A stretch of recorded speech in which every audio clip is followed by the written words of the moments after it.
sir. Thank you. Vandana Chauhan ji, not present. Dr. Ashok Kumar Mittal. माननीय सभापति महोदय जी, धन्यवाद कि आपने मुझे फाइनेंस बिल पर बोलने की अनुमति दी। 4 minutes. थैंक यू जी। सर, चर्चा में बहुत सारे सदस्यों ने बात की कि भारत दुनिया की 5वीं सबसे बड़ी अर्थव्यवस्था बन गया है, जो एप्रिशिएबल है और हर भारतीय को इस पर गर्व है। और मैं हर भारत सरकार को और देश को, हर नागरिक पर इस बड़ी अचीवमेंट के लिए बधाई देना चाहूँगा। सर, लेकिन कुछ ऐसे इश्यूज हैं जो अभी तक अनअटेंडेड हैं, मैं उसके बारे में थोड़ा सा ध्यान भारत सरकार का आकर्षित करना चाहूँगा। माननीय प्रधानमंत्री श्री नरेंद्र मोदी जी ने 3 जनवरी 2019 को इंडियन साइंस कांग्रेस की अध्यक्षता करते हुए देश को एक नया नारा दिया। जय जवान, जय किसान, जय विज्ञान में उन्होंने जय अनुसंधान जोड़ा। और मैं खुशकिस्मत हूँ कि वो उस नारे का मैं साक्षी हूँ, क्योंकि वो लवली प्रोफेशनल यूनिवर्सिटी के प्रांगण में दिया गया। हमारे माननीय वित्त मंत्री जी ने इस बजट में स्पीच के दौरान इस नारे को दोहराया और कहा कि हम साइंस एंड टेक्नोलॉजी में आगे गए हैं, जो कि सही है।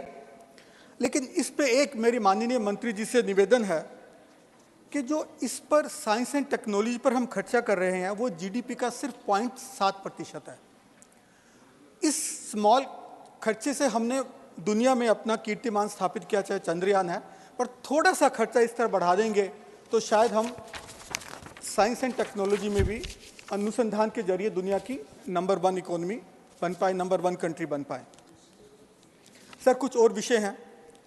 हम बात करते हैं ईज ऑफ डूइंग बिजनेस और ईज ऑफ लिविंग, लेकिन sir global remote work index की रैंकिंग में हम 164वें देशों में से 108वें नंबर पर हैं। सर, हम बात करते हैं 80 करोड़ लोगों को मुफ्त राशन देने की और 25 करोड़ लोगों को गरीबी से बाहर निकालने की। सर, लेकिन ग्लोबल हंगर इंडेक्स में हम 125 देशों में से 111वें नंबर पे हैं। सर, हम बात करते हैं युवा शक्ति की और डेमोग्राफिक डिविडेंड की। मित्तल साहब, सर, ये ग्लोबल हंगर इंडेक्स कौन तैयार करता है? क्या ऑथेंटिसिटी है? सर, क्या क्रेडिबिलिटी है? जी जी, क्या वो कैलिब्रेशन करते हैं? जी जी, अपने को कुछ सोचना पड़ेगा। जी मैं पहले भी कह चुका हूँ, जी जी, in this house we cannot generate an ecosystem taking cue from just any report. Anyone in any part of the globe can calibrate us. We are not subject to calibration by anyone and everybody. ठीक है sir. We have to look at our home. जी जी, We know the situation about hunger. जी जी जी, There is absolutely, just see the position which has been reflected. जी, Please go ahead. Thank you. Sir, मैं फिर हम खुशहाल किसान की बात करते हैं, लेकिन नेशनल सैंपल सर्वे के हिसाब से 50% एग्री होल्ड्स पर कर्जा है और एवरेज कर्जा जो है 74,000 रुपये का है। सर, हम बात करते हैं आत्मनिर्भर भारत की, लेकिन अभी भी हम चीन से इंपोर्ट हमारा 14% से बढ़ गया है, जबकि चीन के एनवॉय ने भी कल ये बात कही है।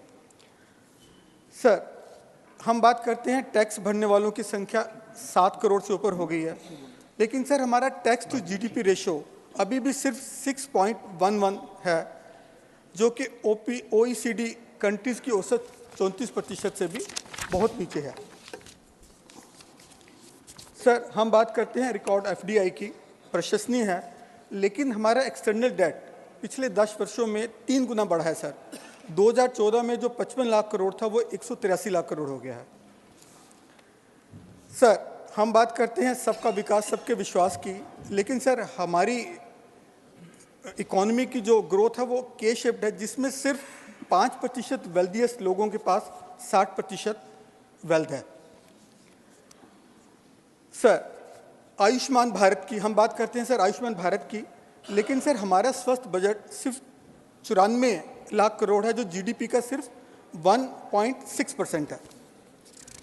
सर, हम लोगों ने बात करते हैं एयरपोर्ट्स की, खूब बनाए हैं, लेकिन सर ऑपरेशनल एयरपोर्ट कितने हैं?